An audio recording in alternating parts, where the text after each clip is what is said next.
During this time, the search for a better life brought a more serious Muslim America. This marked the return of Quranic terms and practices that would re-energize the...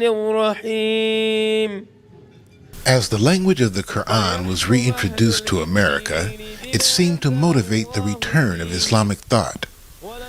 Albanian Muslims opened a mosque in Maine, and later in Connecticut. In 1929, Muslim farmers had a place of worship at Ross, North Dakota. But what is considered to be the first building in North America to be designed exclusively as a mosque was constructed at Cedar Rapids Falls in Iowa. Built in 1934 by Lebanese immigrants, this community was very tightly knit. Going overseas to marry was common. Arabic was widely used. The financial base was strong, and only a few drifted from the religion.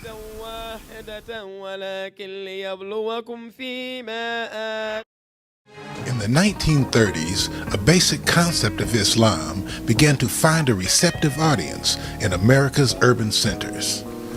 One of the greatest proponents among black people was an immigrant silk merchant named Wallace D. Farrard.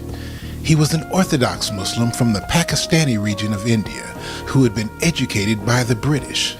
Farrard introduced his new converts to Muslim prayer and proclaimed that the only way African Americans could get out of their condition was to submit to the will of Allah. Had built a strong argument highlighting American Christians' difficulties combating the effects of slavery and racism. His plan was to that respects our intellect as it should be respected is the Holy Book Quran, that he showed great respect for the Holy Book. The only picture they have of him is a picture of him looking piously at the Holy Book like this. In 1931, a woman in Detroit named Clara Poole heard Farrard speak. When she introduced him to her husband Elijah, together they would form an organization that would change the face of America forever. Master Farrard Muhammad gave him 104 books to study. When Farrard disappeared in 1934, the Honorable Elijah Muhammad assumed leadership. The Honorable Elijah Muhammad was a very wise man, and though his teacher conceived the Nation of Islam, even the school, the University of Islam, all of that language, all of that was conceived by Muhammad. But the emphasis on economics was just a hint in the teachings of Farrard. The establishment of education was, I would say, a hint in the teachings of Farrard, though he had,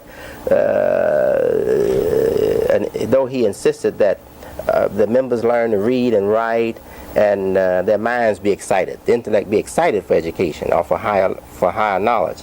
The Honorable Elijah Muhammad was the one who established the Nation of Islam. He took it from little pamphlets and ideas and vagaries, and he had the courage to go out there and try it, and he established business and